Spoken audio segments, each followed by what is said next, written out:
we're jumping right into a story from the biblical book of 2 Kings that really gets you thinking. It asks a tough question. What happens when a blessing, something you've waited for your whole life, is just suddenly taken away? And, this isn't just some philosophical thought experiment. This is the real, raw heart of the story of the Shunammite woman.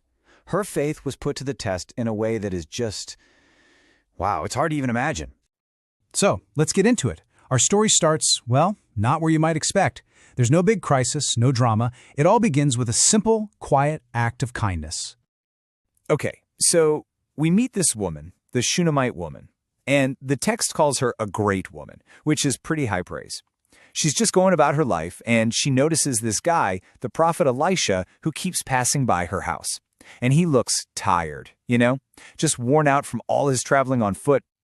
And seeing this, she's moved. She tells her husband, hey, let's build a little room for him, give him a place to rest. So they do. They furnish it with a bed, a table, a chair, a lampstand, the whole shebang. And this is the important part. She expects nothing back. No strings attached, just pure hospitality.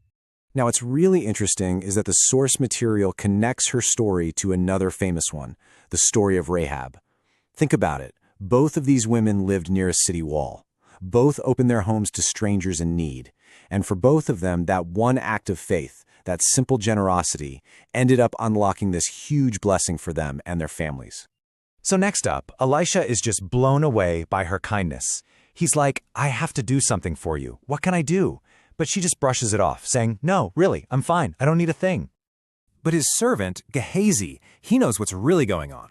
He pulls Elisha aside and says, actually, she doesn't have a son, and her husband is old. And just like that, you see the hidden pain behind her greatness.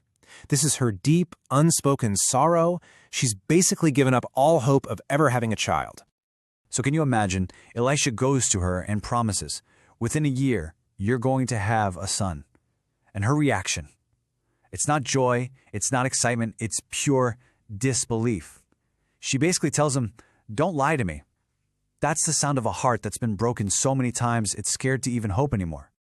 All right, so now we get to the part of the story called When a Gift is Taken. Because, believe it or not, despite all her doubt, the prophecy comes true. She has a son. Her life is filled with this incredible joy that she never thought she'd have. But that joy isn't going to last. A few years go by, and then the absolute unthinkable happens. Her little boy is out in the fields with his dad, and he just collapses. They rush him home, but it's too late. He dies right there, in his mother's arms. The gift is taken away. So why would this happen?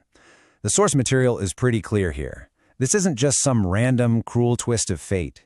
It's framed as a profound test of her faith. It's meant to echo that other famous story, right? Abraham being asked to sacrifice Isaac, the son he waited for his whole life. But here's where we see a huge shift in this woman. Remember her doubt before when she was promised a son? That's all gone. Now she acts with this fierce, immediate faith. She doesn't cry, she doesn't panic. She calmly lays her son on the prophet's bed, demands a donkey, and tells her servant to ride as fast as he can and not stop for anything. She is going straight to the source of the miracle. And it's this crisis, this terrible moment, that really reveals the whole point of the story. It's all about what blessings really look like and what it means to have true faith. The source material has a great name for this, the unassuming package. And it's a powerful idea. It means that God's biggest gifts often show up in simple, unexpected, maybe even kind of ugly packaging. You have to be able to see past the wrapping. I mean, think about it. Elisha himself was an unassuming package. He was this great prophet, but he was just a guy walking down the road. It was her ability to see past that, to see the man of God inside, that unlocked her blessing to begin with. So that's the key lesson here. Her whole journey is a transformation.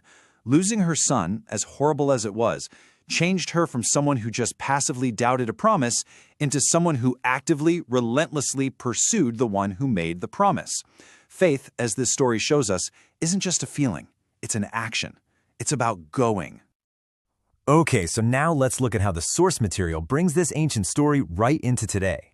This isn't just a history lesson. It's presented as a call to action, applying these ideas about faith and unexpected packages to current events.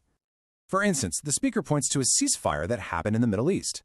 They frame this event through that same lens of faith, suggesting Donald Trump's involvement was part of a divine action, and then they call for people to keep praying for that region.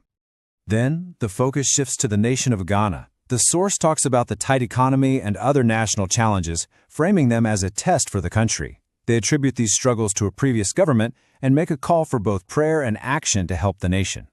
So what are we left with? The story of the Shunammite woman really leaves us with this one powerful, lingering question.